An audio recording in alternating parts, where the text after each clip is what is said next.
if I get this right.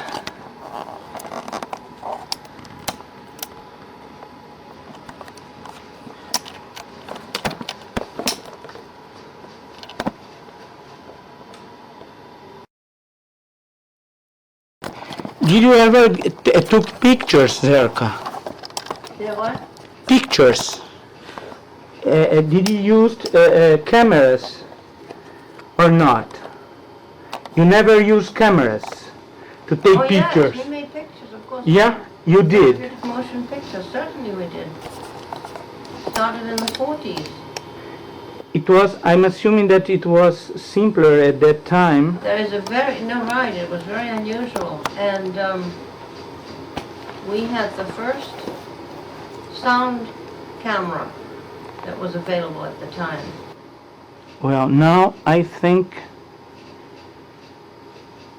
it's working. Let me see if it worked.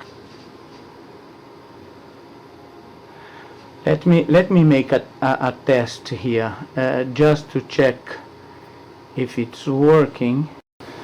No, Zerka, what I'd like to ask you actually is the following. I was looking at the psychodrama third volume. I need to do something with this water.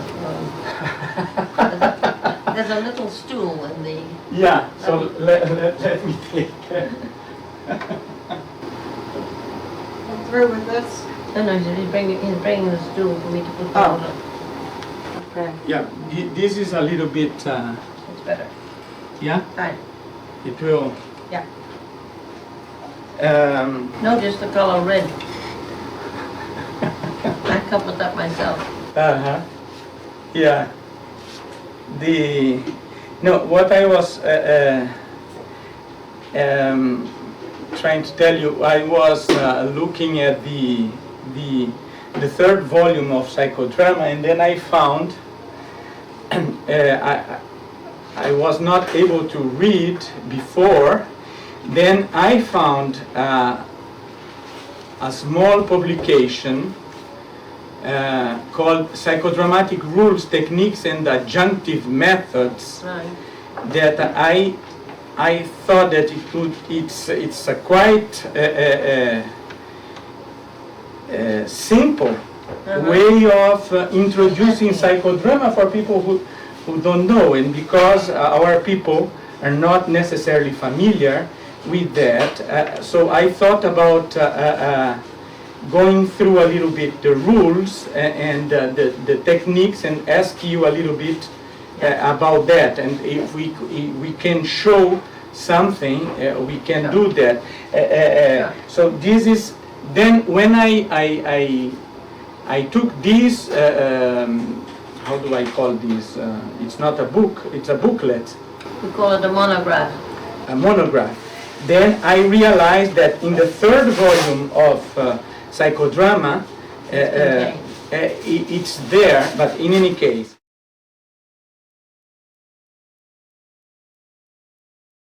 One of the things that I can see regarding the rules, for instance, is that the first rule says the subject acts out his conflicts instead of talking about them. Correct.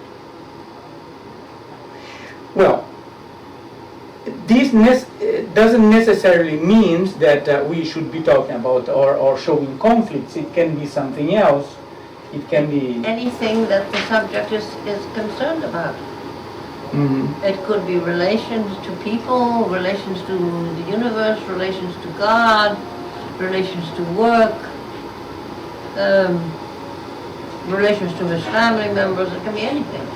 Don't forget that we started out as a form of therapy. So obviously the people were people who presented their problems. Mm-hmm. So whatever concerns you, whatever is important to you that you need to work on, and it is strictly, for most people, voluntary. Yeah. They have to come and admit, I'm having a problem with my husband, I can't stand my own son, whatever. So it's up to the director to elicit from the protagonist the area of concern. And instead of telling, they reenact. So one of the difference when we compare with psychoanalysis, where the person just talks. So the psychodrama is about acting out, not only talk. Psychodrama is drama Is of drama. the mind and the body Action. in action. Second rule, the subject acts in the here and now. Yes, that's interesting.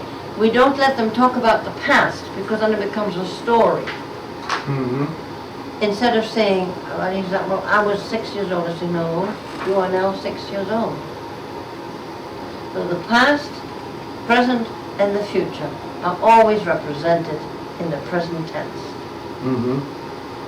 It's very different to be 6 years old or to talk about being 6 years old. Yeah. So now I am 66 years Yes, and old. you make so, yourself short. and Right.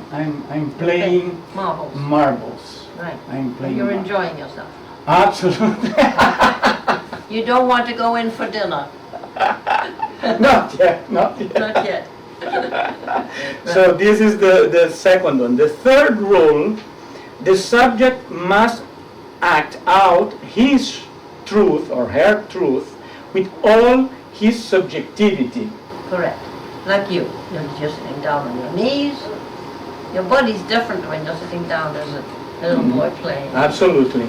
And you're playing with the marbles. Mhm. The only thing that's missing here is your friend with whom you were playing marbles. Absolutely, but he is there. He is there. And if we want to bring him the here, camera cannot see him. see him, but you we see can. him. I can see him, Zazinho.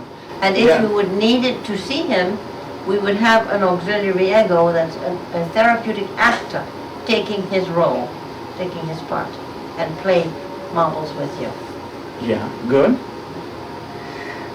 Fourth rule, the patient, well, or In the those times we subject, talked about patient, now we talk about subject.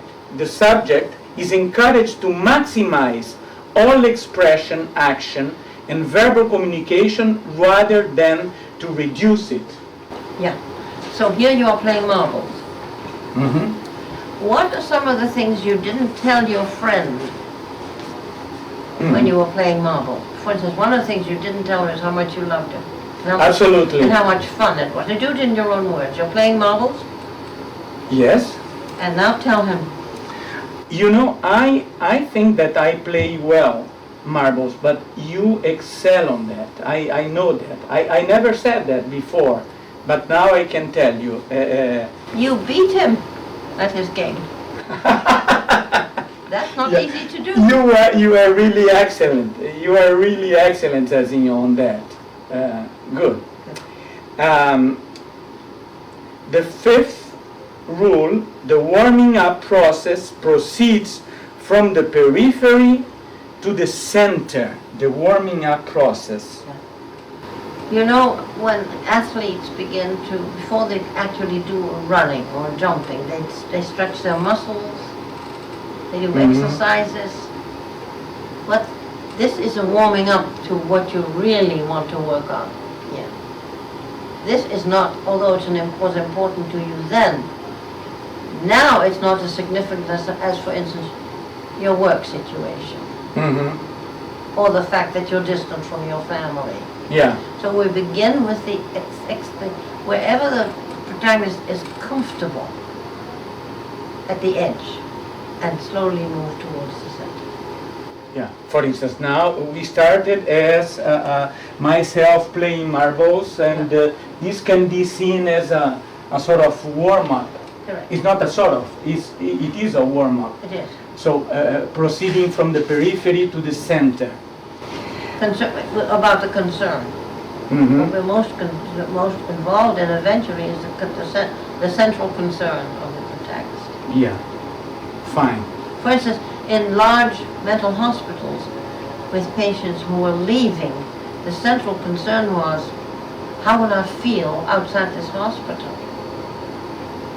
And you don't have much time for a warm-up. You have to go right in because the warm-up has already been established before they came. They're worried about going home. Mm-hmm. In fact, you had a long warm-up to coming here.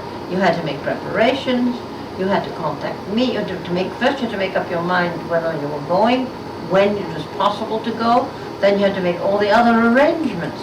That's also warming up. We don't realize that many times in life we are warming up to an essential scene or series of scenes or relationship. It happens in steps. Fine. Yeah. Rule number 6. The protagonist will pick the time, the place, the scene, the auxiliary ego he or she requires in the production of his psychodrama. Right.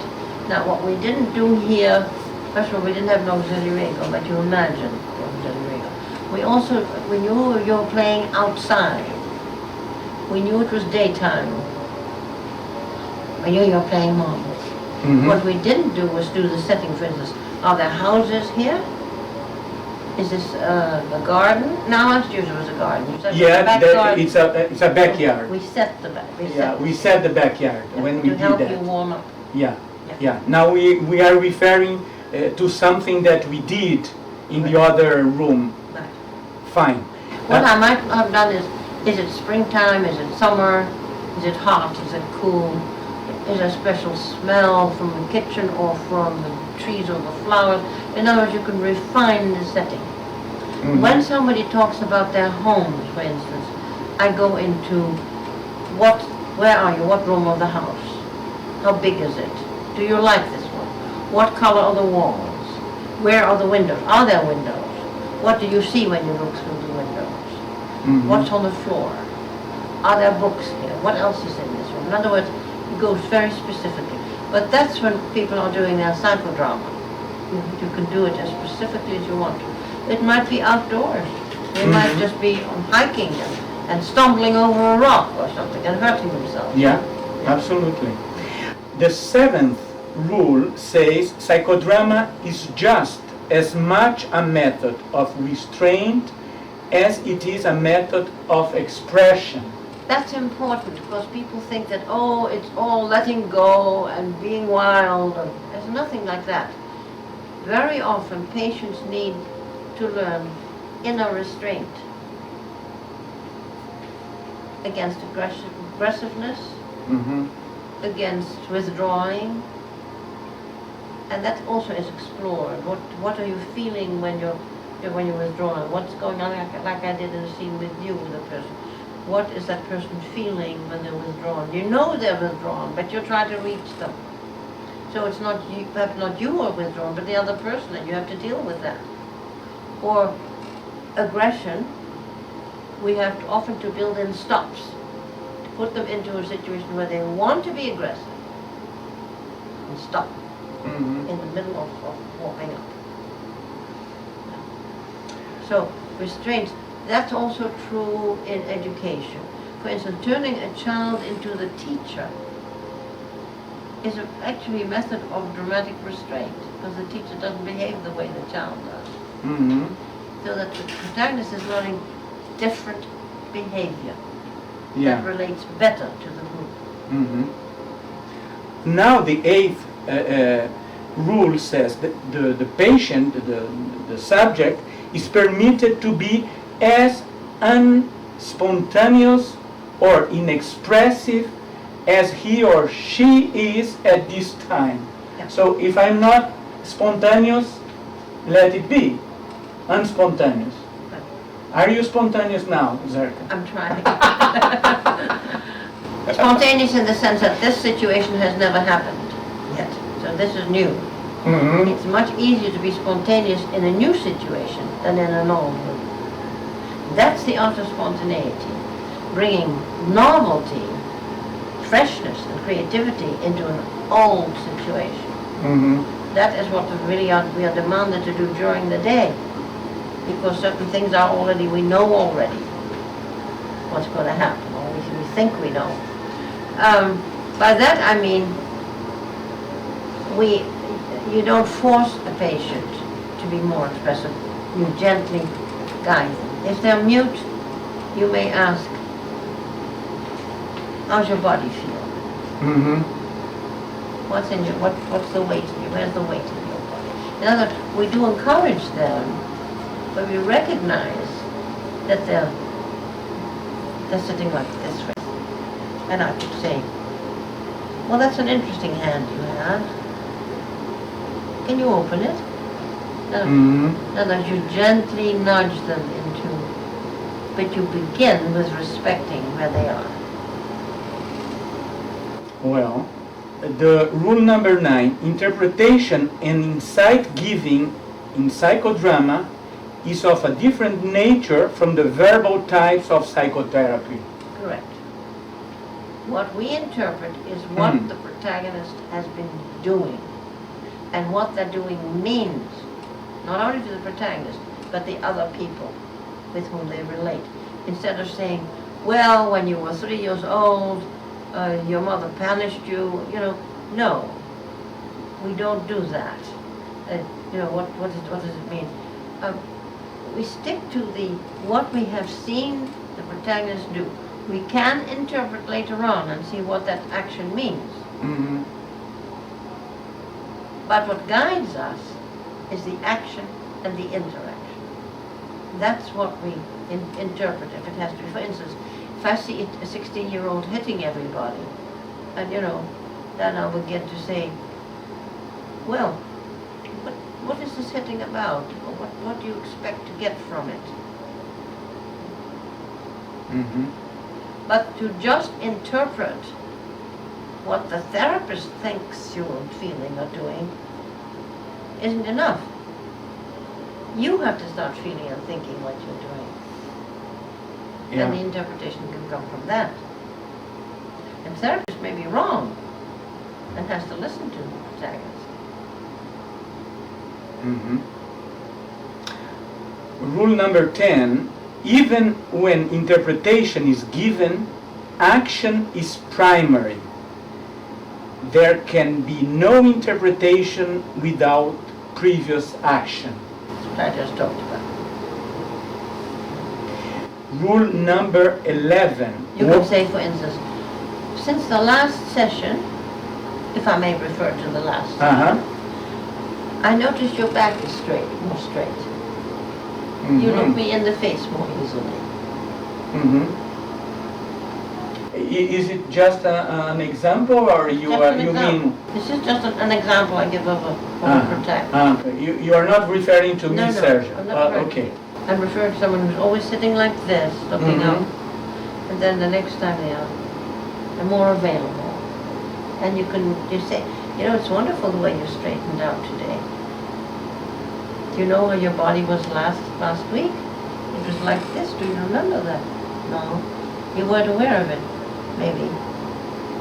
Now look at the way you're facing me now. We're much more on equal terms. Yeah. Well, rule 11, we have 15, so we are almost there. Yeah. Warming up to psychodrama may proceed differently from culture to culture, and appropriate changes in the application of the method have to be made. Yeah. For instance, if one goes to Africa, you might start with drumming or dancing. Absolutely. Or a community meeting. You have to adapt and you have to be respectful of the indigenous culture. Moreno always specified, train the indigenous leaders. Don't come like I bring the light of the world to you. That's not the way to work. Find the leaders in the community that can use these methods. Indigenous leaders.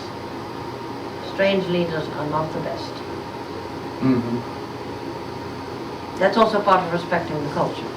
Yeah. Because if you'd say, well, Moreno always did this, in a place where it doesn't fit, you're in trouble. You have to feel your way in. For instance, I found out that in certain cultures, we sometimes introduced a family photograph and enacted it. In certain cultures, they wouldn't produce a family photograph. It's too personal. Yeah. time. Mhm. Take a school photograph. Yeah.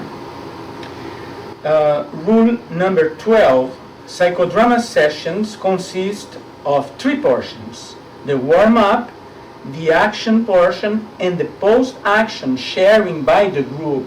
Yeah, that's correct. Okay, so this is That's basic. clear, right? Yeah, there's it's That way the sharing is not analyzing. It is not, I saw you saying this and this. No. It's the director saying, in what way did what so-and-so did have an echo in your life Mhm. and in your heart? How did you identify? Where and when did you identify with this? Most of the time, I have rarely found someone who doesn't share with one or another thing. If they don't want to share, that's their business. Mhm. But what it does is, the protagonist has been taken out of the group physically for a while, and now is being and emotionally, now being reintegrated physically and emotionally back into the group. Mhm. So And that is really the verbal aspect of group psychotherapy. Mhm. And sharing is also a way of expressing solidarity to the protagonist, so she or he are not alone after being exposed, Correct. because there is some Moreno used to exposure. say, the protagonist has made themselves naked, and the only way to pay, it's a form of love, and the only way to pay for that is with love. Mhm. Love has to beget love. Not intellectual analysis. No, that's distant and cold. Yeah. Rule number 13, the protagonist should never be left with the impression that he or she is all alone with this type of problem in the group. Yeah. This is what we But I mentioned. just, yes, Yeah. but I want to highlight that.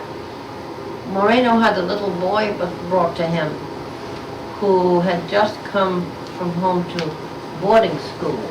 Mm-hmm. Connie is just now, she realized that we Right, the other are people. registering. Well, I'm not sure that we are. Let me check here. I think that we are. Yeah. Well, no, that's fine. I think it's working. And this little boy had stolen something from one of the other children.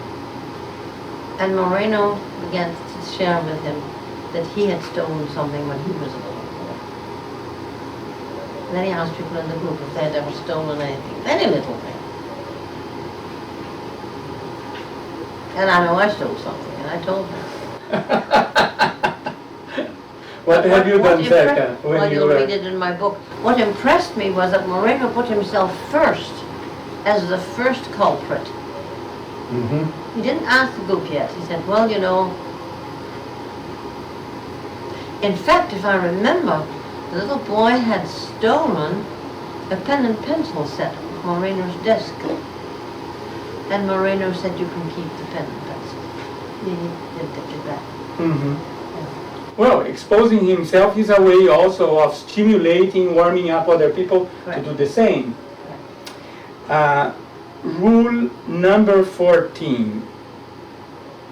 The protagonist must learn to take the role of all these with whom he is meaningfully related, to experience those persons in his social atom or her social atom, their relationship to him or to her, and to one another. Yeah.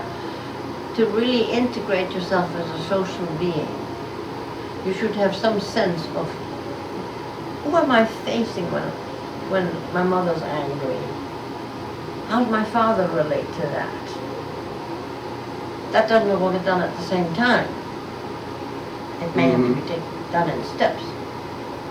And for instance, I should be able not only to play myself, playing marbles, but I should also be able to do. Well, now I am Zezinho, and I am the teacher, the one who teaches Sergio how to play marbles. And I'm 7 years old. I'm quite clever also, you know. Yeah. Sure you are. Do you love Sergio? Yes, very much. We get very much together. We play marbles. We go to the streets. You know, I do some shoe shining. Oh, And right. Sergio is also trying to do some. He's not good, is he? Not as Well, good not as as good as I am, but he will improve, He'll I'm learn. sure. Tell me, are you closer to him right now than any of his brothers? I feel myself very close to him. I have to ask him about that, Yes. but I feel very close, very close. You know, he has just one little brother, Paulo, and we are very close, but Sergio is my very good friend. Good. Thank you for coming today. Well, so that was the rule number 14. The protagonist must learn to take the role of all of these. What was it like for you now to take your friend's role? It was, I felt very well, because it took me a long time before meeting my friend, my old friend again. Oh, good. So I'm feeling very, very, very happy about it. Sure. Sure. Well, the final 15th rule: the director must trust the psychodrama method as the final arbiter and guide in the therapeutic process. One could say in the pedagogical process also, not only therapeutic. Right. You have to feel that this is the best method you can work with. If you don't believe in it, don't do it. Mm-hmm. Because it's very delicate and has enormous consequences. So either if you don't trust it and don't feel you're doing it to your own satisfaction or the satisfaction of your protagonist, it's contraindicated. Mm-hmm.